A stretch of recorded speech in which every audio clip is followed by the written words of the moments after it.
And now, our feature presentation.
I know this audio's loud. I just want you guys to see this play. Before we do anything, just keep watching. Trust me.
So, now that we're all caught up, welcome back to Shipwrecked 64. Lynn says the game is loud. Let me fix that. I think it is mostly just the opening that's so loud. Yeah, because it's down almost as low as it can go. Give me one moment, gang. Just one more sec. I know you're patiently waiting, but it is hot as hell in here. I need to fix that.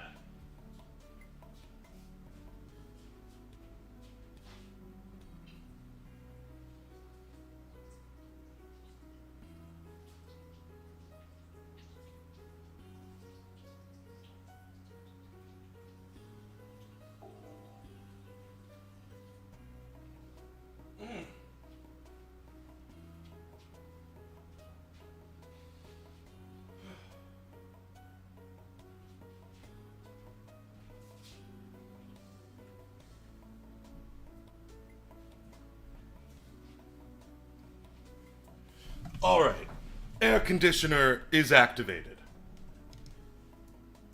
How are you all doing? Are any of you aware of, well, I was going to say, are any of you aware of what's been going on in the game, but, I mean, what more could you ask for? That opening sequence explained everything.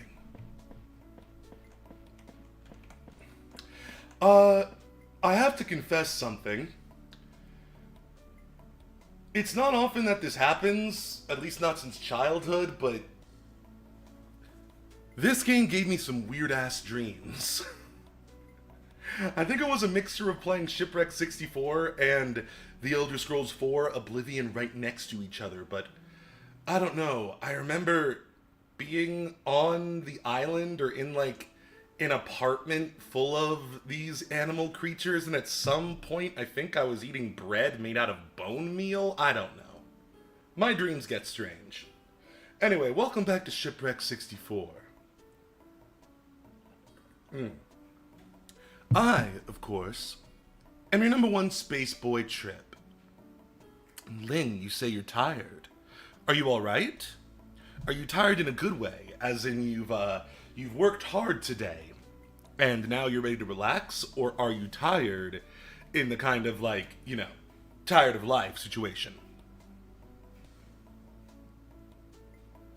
Happy Straightened Month? I've never heard it put that way, but yeah, sure.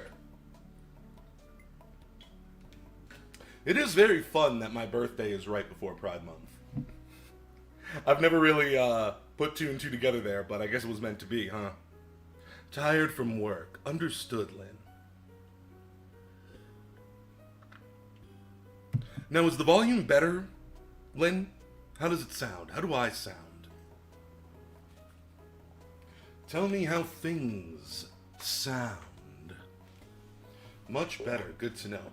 Yeah, like I was saying, it's just the opening that's so loud. I don't even know how it got that loud, considering it's, like, on my computer's back end, this game is pretty much as low as it can go without being muted. So I don't know how it did that. I don't know, maybe Bucky Beaver's keeping some secrets from us. I'll never tell. Alright, Bucky.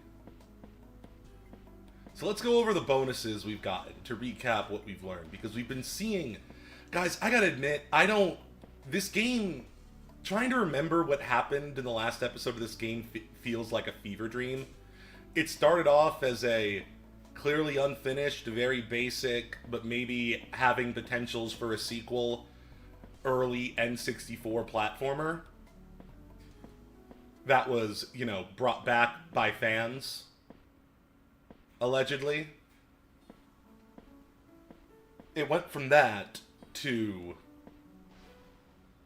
I don't even know. This game is weird. This game is weird. So the backstory is that, and we're gonna stay in kayfabe for this, so... Just like when we talk about creepypastas and all that stuff, of course I don't believe any of this bullshit is real. But let's pretend. Let's get into character. The storyline of this game is that in 1997, a game called Shipwrecked 64 was pulled off the shelves after, I think, 3 days. And then some, I guess, like, gaming archaeologists, I don't know what the actual term for this would be, like, lost media people, I suppose, found the data of the game, fixed the bugs, made it the way they think it was intended to be, and released it to the public. But they also released the original, supposedly unfinished version of the game that got pulled from stores in 3 days. After 3 days. We just finished playing the quote-unquote fixed version of the game, which I'm sure there's a lot more secrets there. They were kind of implying that. But once you beat, get any ending in the fixed version of the game, then you unlock the original version of the game. Also, good news, I get to stay up today, so I'll be here longer. Hell yeah, Lynn, good to hear.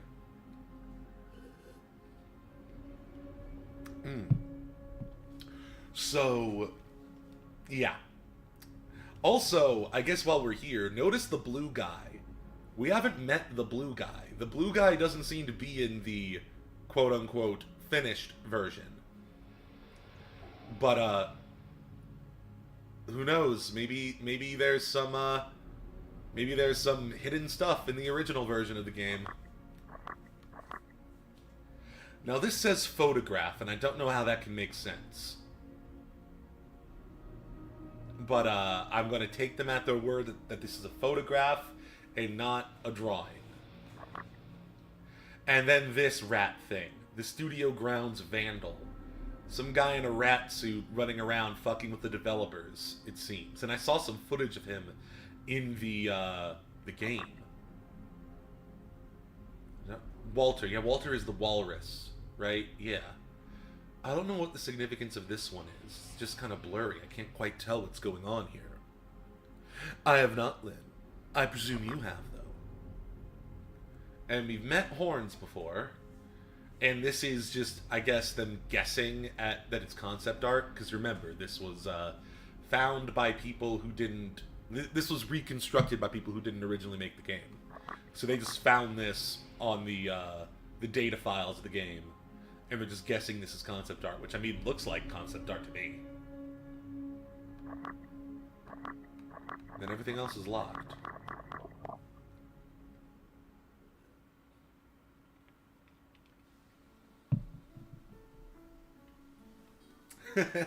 You're such a stan, Lynn. Alright, so, with that out of the way, let's get back to the game. So we just started playing the original version of the game, and things have just started to get a little weird. Other than that, everything is just kind of a weird fever dream, and I honestly don't remember exactly what's been going on.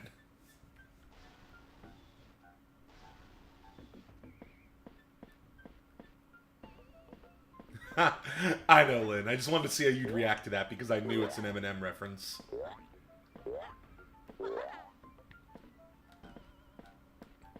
Cool, yeah, so we've rescued 2 of our friends, and for some reason they don't talk to us, they just stare. Why can't they be like, hey, thank you, Bucky, for rescuing us, you're the best. Oh yeah, the game is kind of doing some Undertale shit. Like, it knows when I'm skipping the dialogue, because I've heard it a bunch of times, and the characters really get frustrated when you do that. They really don't like it, and I can't explain to them that I respect them. I've heard them say this stuff before, and I'm trying to help them quicker. That's all. It says the park! Thanks, Bucky.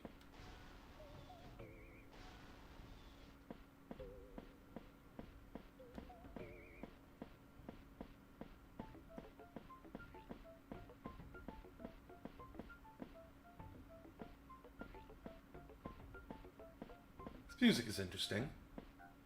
Can you guys even hear the music?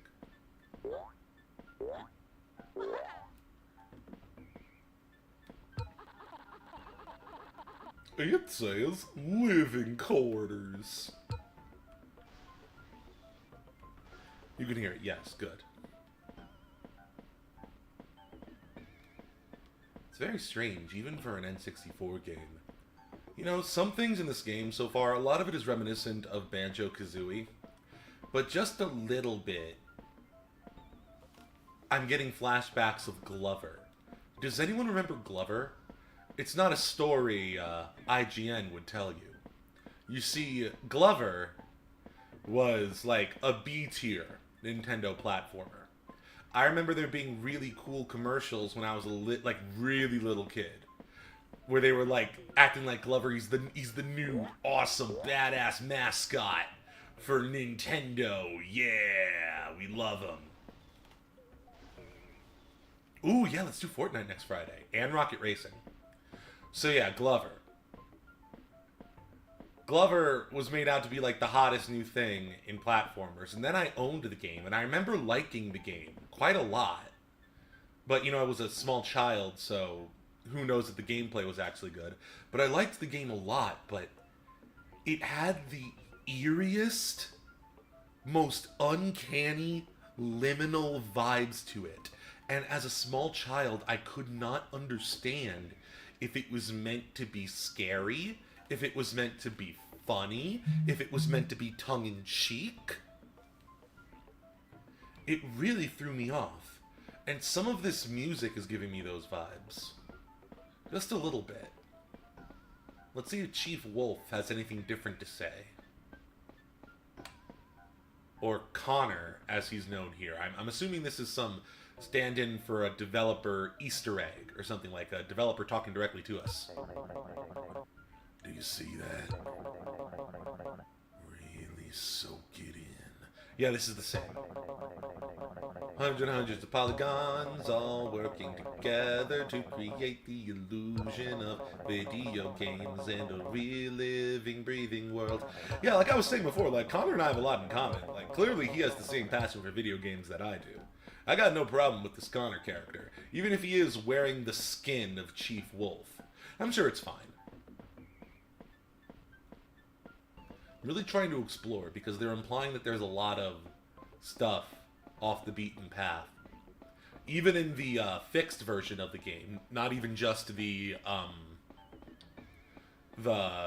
glitchy, weird, possibly haunted version we're playing now. So I'm especially trying to keep my eyes peeled.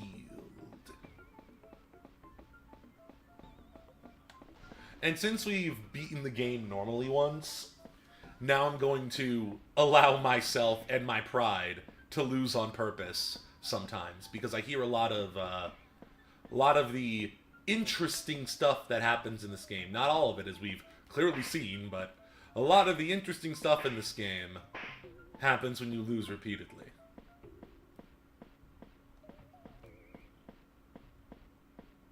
But yeah, back to this music and why it's giving me vague Glover vibes. It might seem like an odd comparison, but this is where I'm coming from. It feels slightly clownish and off-kilter in a way where I can't tell if it's meant to be like goofy, fun time, earnest kids game, or if it's trying to be a little eerie and strange and make me feel uncomfortable. And that's what I remember from Glover as a kid. Oh god. One of these. It says KBZ, or is that a 2? No, that's a Z. KBZ, FQ2, QPPN 3. Hey, Trip. This time when I read the sign, things didn't get super dark and spooky. Maybe things are looking up for us. Let's see what's through this door.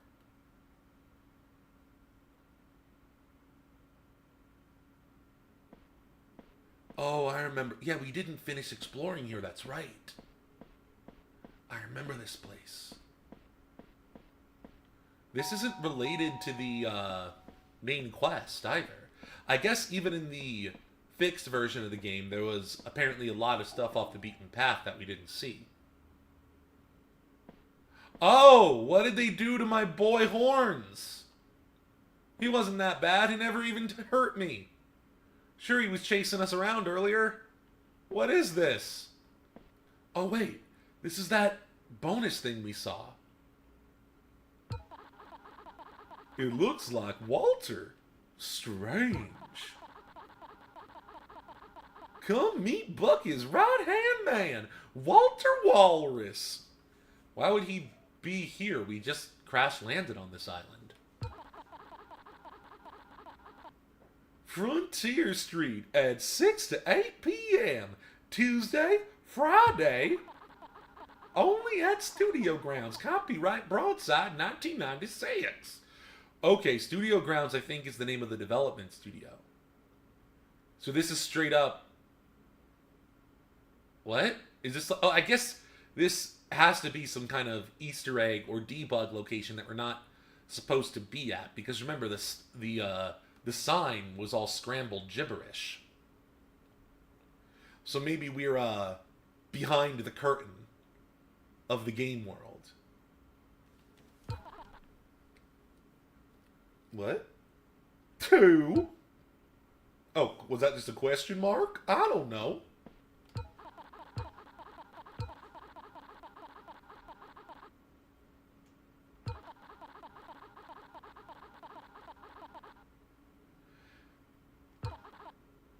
Yeah, ... question mark. Gotcha. Ellipses? I'm so sorry that this is the voice of Bucky. I'm so sorry, but I can't control it, guys. You know this. The voices just kind of come to me, and they just kind of become their own person. I have no control over him. You're damn right you don't, Trip. Wow. Look at this mirror. Very impressive for 1997.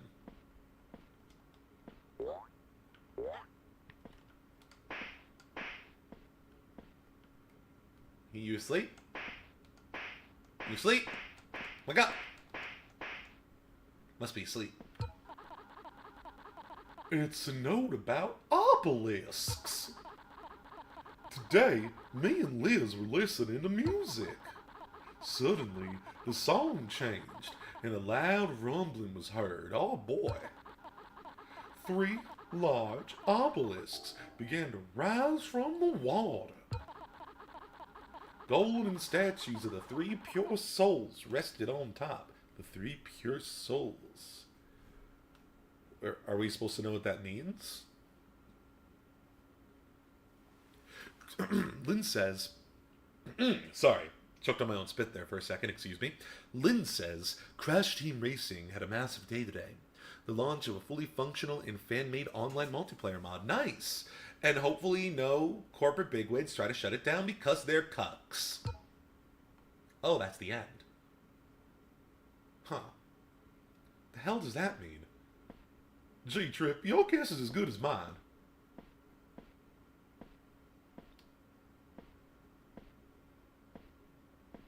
Now, as we've established, Bucky has been...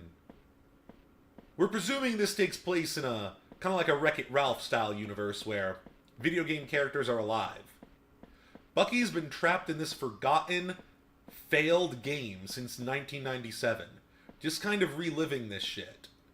How much does he know? How much do you know about what's really going on here, Bucky? At first I thought it must be a lot, but I mean, clearly he didn't know what was going on with this weird area of the game. Maybe we are on the same side. Maybe Bucky isn't evil. Oh, I can't control that. What the? Bunny. Wait, whoa, whoa, whoa. I've seen this image before. This is in the main... This is in the main room. Why are you looking at me, Bucky? Stop it. This is in the, like, the main menu room. That image written by Liz B. But it's not quite... I can't control the camera. It's not quite... Let me get a good look at it, but you've all seen that before. I guess the reason Bucky's looking in this direction is because he's just programmed to look towards where the camera is. This room is really uncomfortable. I don't like it. This game is very good at knowing how to use video games and just like the language of video games. I talked about this a bit in the last episode. This game is very good at using the language and tropes of video games to provide a sense of unease that goes beyond just, you know, traditional spookiness. Yo, we in an open world location? Hell yeah! What's that noise we keep hearing? I keep thinking that's in real life, like one of the trains going by, but almost reminds me of a Silent Hill sound effect. Okay, there's the big building where Chief Wolf is. I love having that as an anchor point. Hey, there's more doors. And not just the one over there. Okay.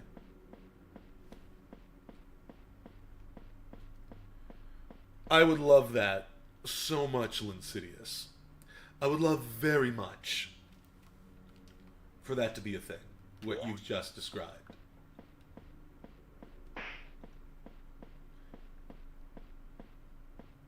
And I mean, who knows? He might have already done it, and it was just too obscure that no one picked up on it, or he's going to do it for Death Stranding 2.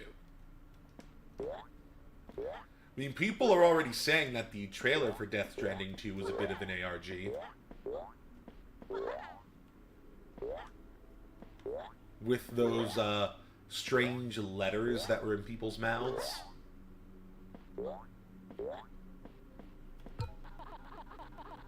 The label says sheet music? Why is that so strange, Bucky? Hello, this is Wolf. I was using one of the Silvertech computers around the place, and would you look at what I found? Online, they have a bunch of sheet music everywhere, so I could just take one, print it off, and play it on my piano. It's lovely. I found this one song I want to try. It's called This is Wolf.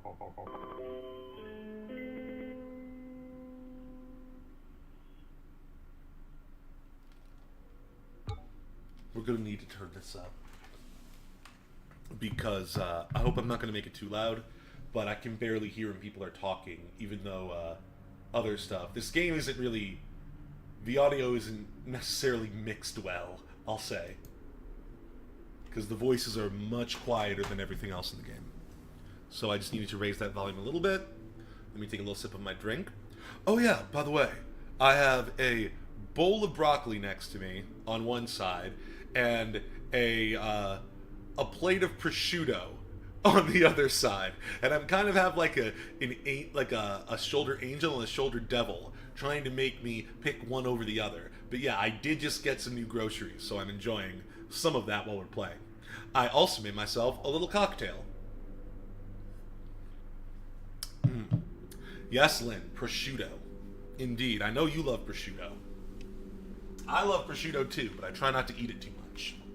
Because, you know, cured meat, I feel like cured meat isn't good for you. But, you know, I'm no expert. So anyway, okay, now I can hear the music a lot better. I like that, and the ambience. There's a lot of, like, subtle, quiet stuff that I couldn't quite hear before. Eerie. Eerie really is the term. Prosciutto! Yes, Lynn. Why is he freaking out that it's a sheet music? Hello, this is Wolf. I was using one of the Silvertech computers around the place, and would you look at what I found? Online, they have a bunch of sheet music everywhere, so I could just take one, print it off, and play it on my piano. It's lovely. I found this one song I want to try. It's called This is Wolf. There's nothing suspicious about that except the end where it gets all garbled. I have nothing to go on with that. It did say Wolf, right? Is that just like the voice of Chief Wolf? I guess it's not super duper far off what I was doing, just slightly less creepy. I guess I am good at being a wolf. This is known. But yeah, sheet music, internet.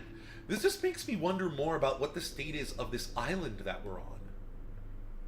Because this isn't an abandoned island. There's a society here of wolves that live here, and they're just resigned to die, thanks to the volcano that's going to erupt in 5 days. But why? Why don't they try and leave? Like, we are clearly capable of doing it. You can eat a half pound of prosciutto. I wish I could eat a half pound of prosciutto.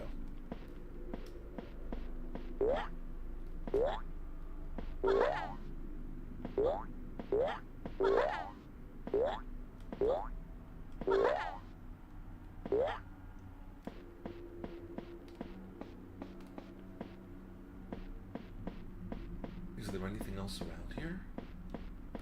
I barely even remember how we got this far off the beaten path. This game really does feel like a fever dream. It feels like a child's fever dream. Ooh, lasagna Lynn, that sounds amazing.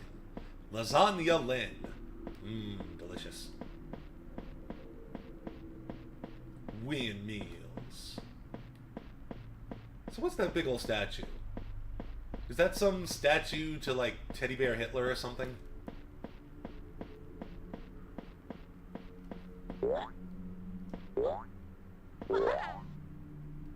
Can't get over there, it looks like, unless...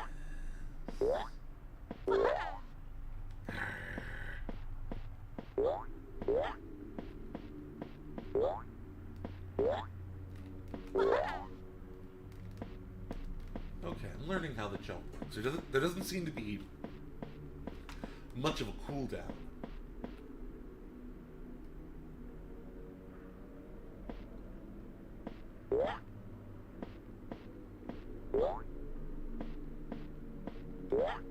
Okay, there is one, but it's not as quick as I thought it was.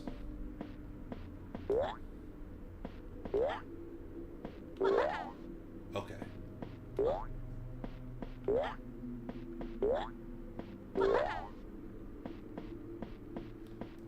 So I'm trying to see if there's a way up and above here, but I'm not feeling it, gang. Tell me about the lasagna that you're having tomorrow, Insidious. Make me feel like Garfield. Make me envious of your lasagna. I really don't want to have to backtrack. I want there to be more. But all these fucking doors are locked.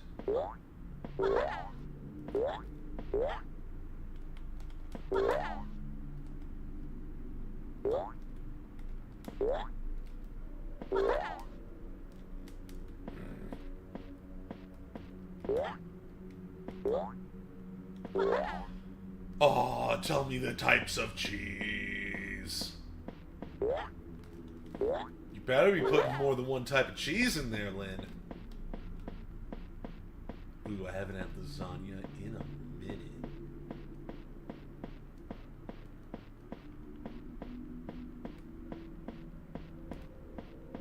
I walk a lonely road, the only road that I... Sorry, I got bored. I got bored of walking this lonely road, the only road that I have ever known. And, my throat was very, very dry, as you could tell. That was an embarrassment for me, and that was an embarrassment for you, by proxy, you watching this stream. You should be ashamed. What an awful way to promote my stream. Watch the Psycho Trip stream. You should be ashamed. Aw, fuck me, that sounds good. What's what this game is? Gouda, Parmesan, and cheddar. That sounds really good. That sounds really good. That sounds really good. I want it, I want it, I want it, I want it, I want it. Gyro's here!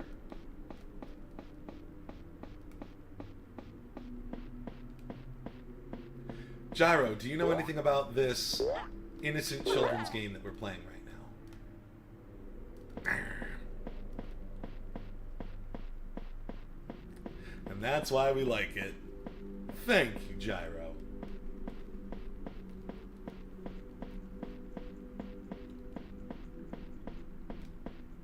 Gyro Maniac. He's everything you could want in a friend. He'll shower you in a love that will just never end.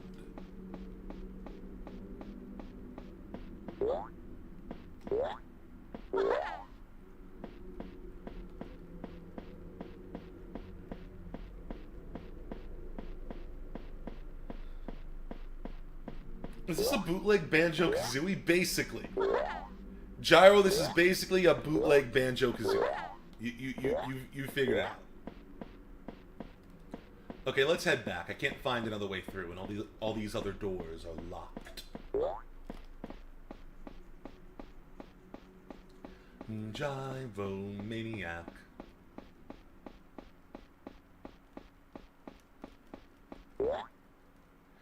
Oh yeah, it's still my birthday weekend, by the way.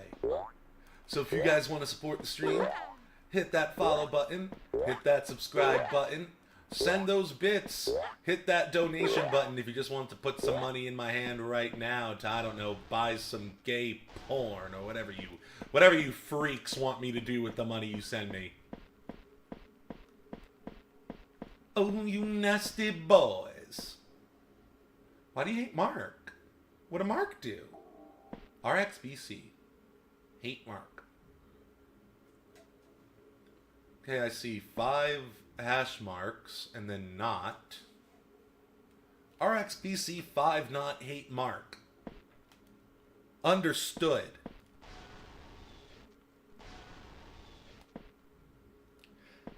Yeah, Gyro, the bird is Kazooie in Banjo-Kazooie.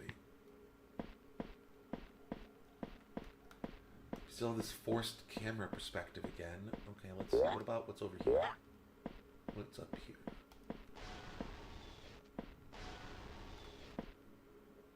I love your duck dance emote, Lynn.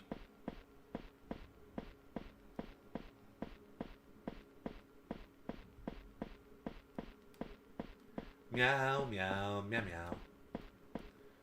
What a weird place to have homes. What a weird place to have grass. Ugh. Old N64 environments really throw your brain off. This looks like one of those hand cleaners in restrooms. The label says code is RXBC. Oh yeah, we saw that in that other area, RXBC.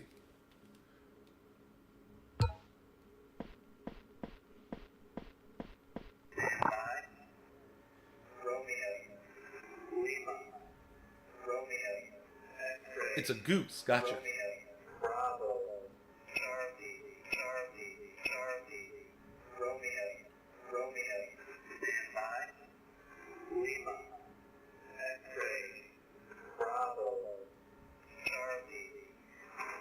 Oh, I'm gonna have to write this down, aren't I?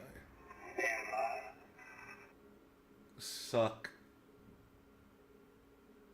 my entire penis. Alright, let me go pour myself another cocktail and get a pen and paper. Let's do this old school style. Oh, Lynn says they'll write it. Lynn, you are a star. If you can hear it. I don't know if you'll be able to hear it, but I'm still going to go grab some more rum. Because I'm a nasty boy.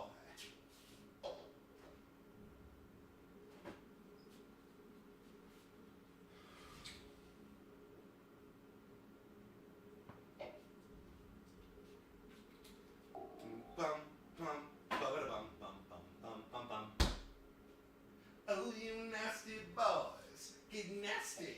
Nasty boys.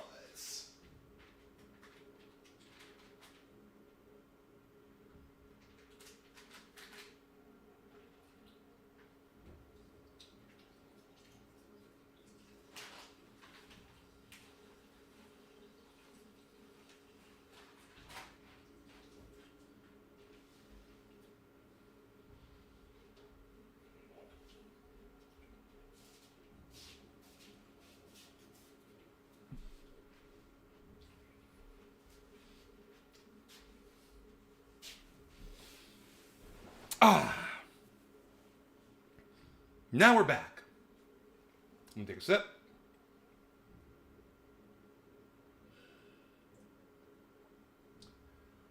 There's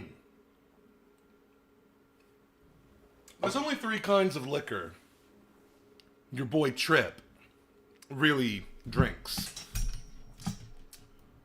Rum, primarily black rum. I am a fan of black rum. Tequila and mezcal. Alright, so let me just get myself resituated, turn around, and yes, Lynn, thank you so much for this. You are a big help as always. I hope you can hear it. If you need me to turn it up, let me know.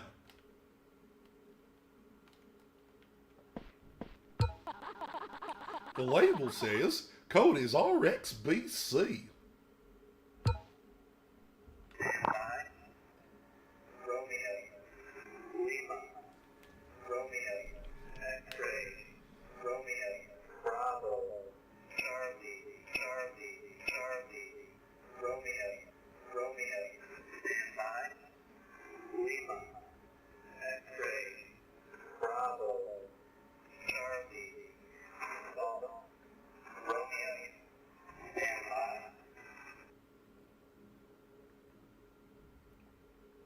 Man, I want to go to Lima one day.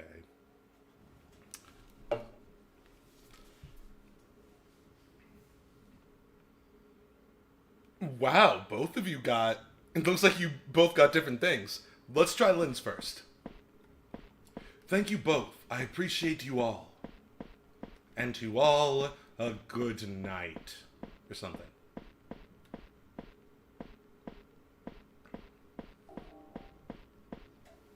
So what the code is, the code is Erlerberker. So are you sure, Lynn? Do you want me to go back and check? I don't mind. Do you want me to do it again? We can verify it. Replay again. Sure thing, buddy. And thank you again.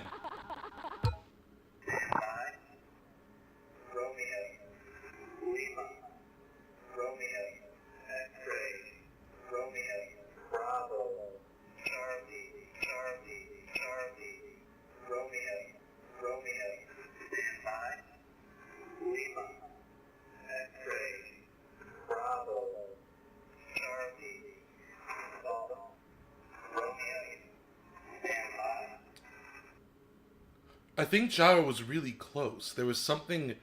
I think there was something between the C and the R at the end. I couldn't really make out what they said. Shall we go again?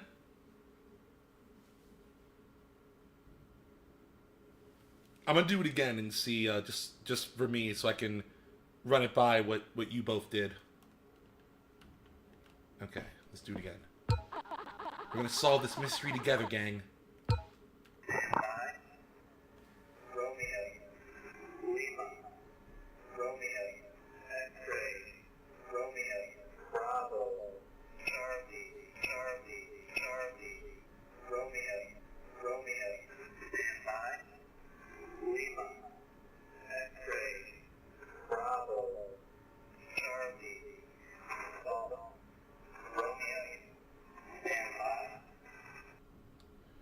What's between Charlie and Romeo at the end? You guys heard that, right?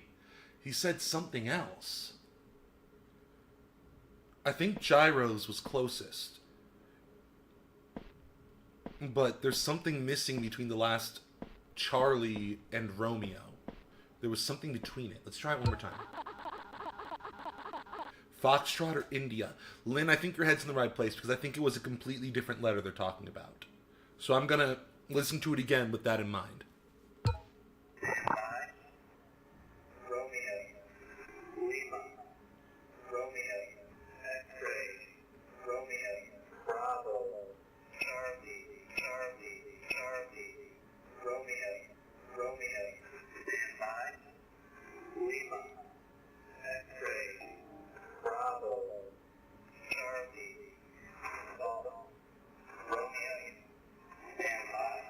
No, it's not X-ray.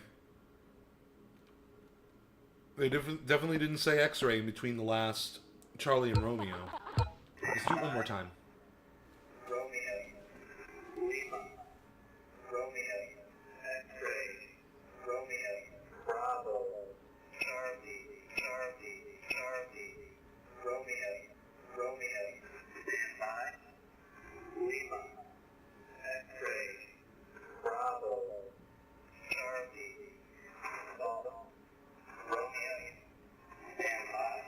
It sounds like salt or stop, or maybe it's an S? I have no idea. I don't think we're gonna get anything more by listening to it again. I think that's run its course. Maybe it'll make more sense when we find out where to put the code. Scene?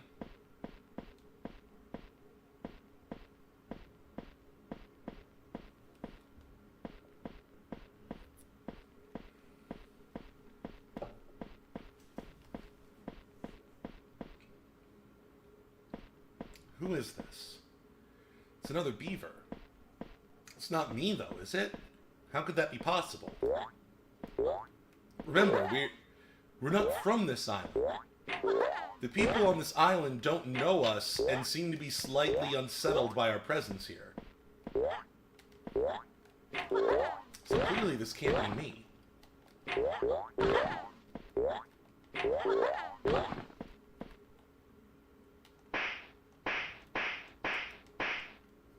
Huh. I'm just now noticing there's multiples of those buildings we've been seeing in the distance. It's not just one. You know, the place where we found Chief Wolf, or someone named Connor wearing the skin of Chief Wolf? Yeah, S should be Sierra Lynn. You're right. It sounded like salt or slalt or stalt. I don't know what that was. It definitely wasn't them saying stand by again. Barbecue's here! Yo, dog, we got a great stream for you. It's my birthday weekend, friend. We got a great stream for you. We're playing more Shipwrecked 64. And later, a Twitch exclusive, we're going to be playing Oblivion. If you're wondering why I'm not going to play Oblivion on YouTube like I did yesterday, it's because I have some mods on there that are not super too hot for TV, but let's say, like, if I take off someone's armor, you might see a titty or two, or a pee-pee. So, YouTube ain't about that life. So, when we do Oblivion, it's going to be solely on Twitch. And also a way to encourage people to follow my Twitch stream. How are you doing, Barbecue?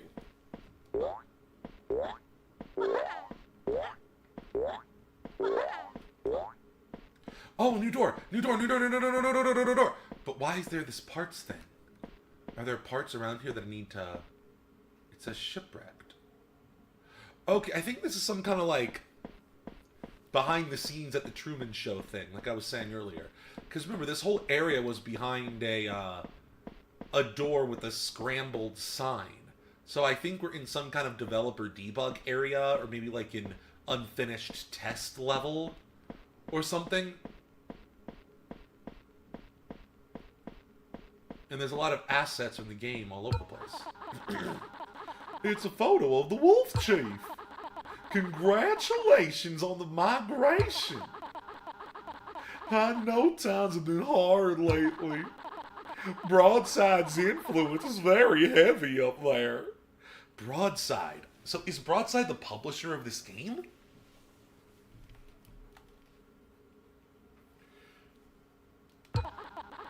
Enjoy a life of luxury at Chief Wolf. Yeah, I do not know enough to know what's real and what's in the video game and what's not. Because if Broadside is the publisher of the game, then why would Chief Wolf be... like, the character in the game be talking about it? So it has to be something in-universe.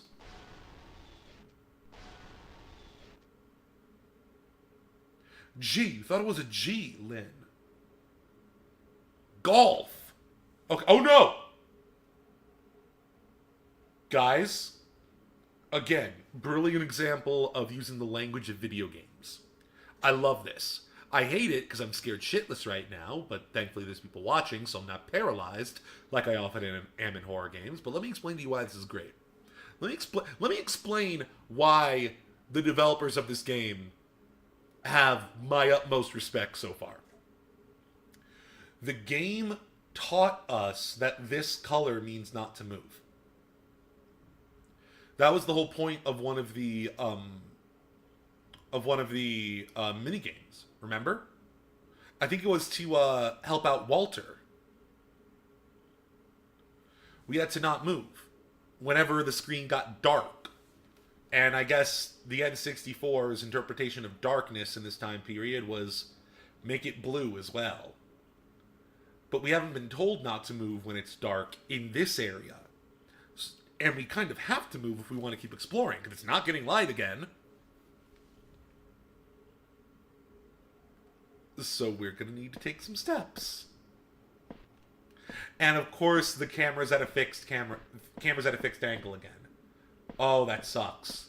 I mean, it's brilliant because the game's doing this on purpose, but it sucks. Oh, wait a minute. The buttons. That makes this even more creepy. Because in the same minigame when we weren't supposed to move when it was dark, we were trying to press all these buttons.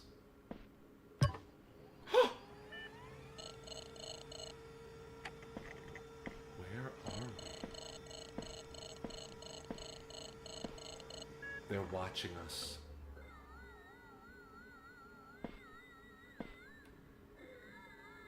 This says Silvertech? Okay. I don't like the silence either, Gyro.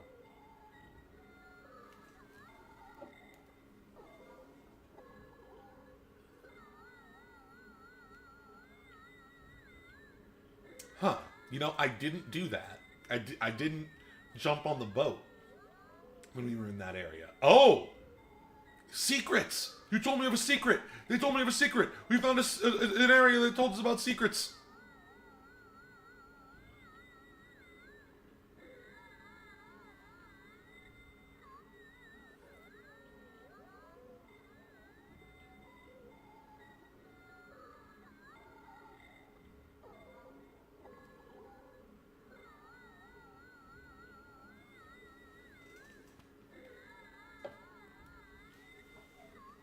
Yeah, Gyro, it's like a speed run. So we're gonna try this next time we're in that area. What is this? Like a diagram? Whoa, whoa, whoa, whoa, whoa. There's secret areas here? Or no?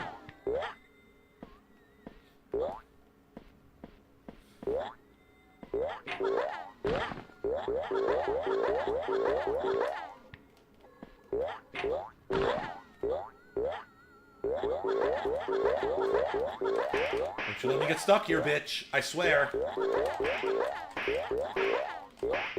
I'm going to fuck you consensually, to be clear. No! I can't be stuck here. Respawn. Ooh, the slow fade outs are so upsetting. 9 p.m.? Okay, I guess when you respawn, time goes forward.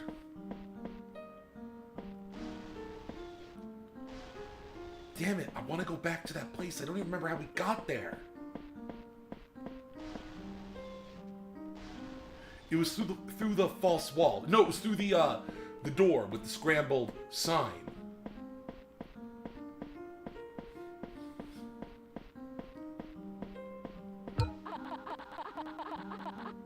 Okay, this wasn't the one. It was another door with a scrambled sign. I believe in the same area. You have a horror game I deal in. Tell me, so I can steal it and make money off of it. I'll give you credit.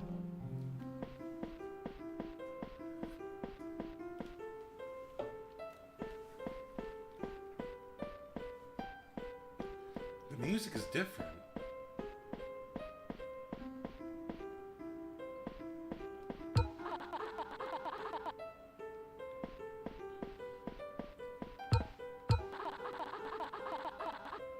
This is it.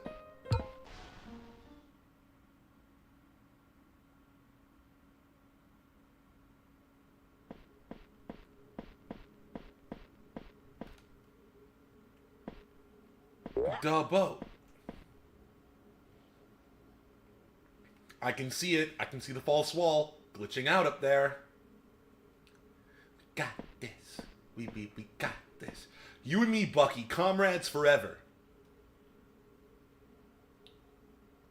Love this little bastard. I don't think he's evil yet. I did at first, but I don't know. He seems to not quite know what's going on in this game of his either.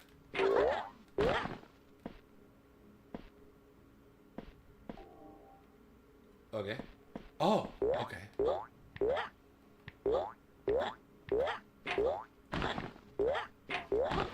Whoa, what the fuck? There's people. You weren't... Okay, this is a different area than that other weird alcove of houses. Okay. But I wonder what they're doing. I don't know. I can't go back there, can I? No. Oh, they notice me, though. That's unsettling as hell. I don't like that.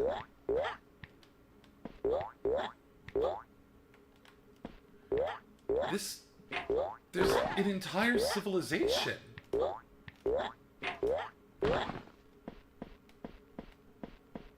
Okay, savesies.